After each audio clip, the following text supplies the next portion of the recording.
métier des architectes, c'est d'abord et avant tout, c'est de loger les gens. Enfin, c'est d'abriter les gens. Et pour moi, c'est une urgence absolue. C'est notre métier initial. On peut considérer que le patrimoine est aussi une chose importante, et je ne serai pas sectaire, c'est-à-dire que je pense que le patrimoine, il faudra le traiter aussi, mais c'est en l'occurrence une priorité qui est secondaire, c'est-à-dire on doit d'abord et avant tout s'occuper des gens, et puis le patrimoine, on s'en occupera dans un deuxième temps.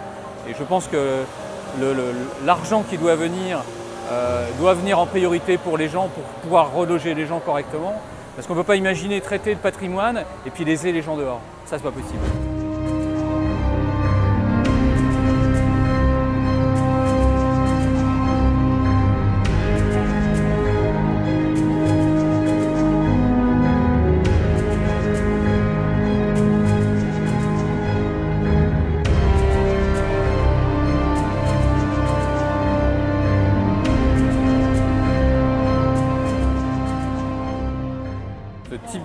Ce type de désordre, c'est-à-dire ce type de catastrophe, c'est spécifiquement la même chose que ce qu'on a connu à AZF il y a 19 ans à Toulouse, en France.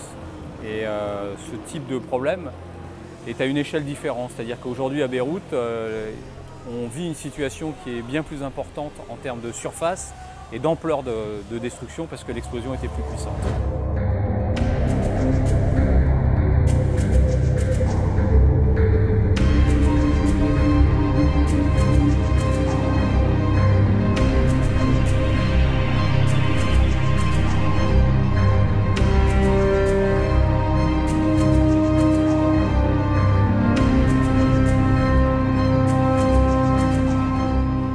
Sur tout ce qui est l'infrastructure, la zone portuaire qui a été complètement détruite, là c'est autre chose, ça va mettre du temps, c'est-à-dire que on est sur un choix d'urbanisme, on est sur un choix de société par rapport à l'ambition qu'on peut avoir pour une ville et la relation qu'elle a au port.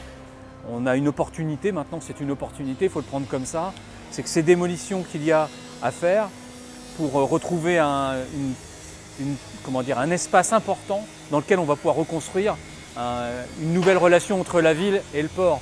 Et ça, c'est un enjeu.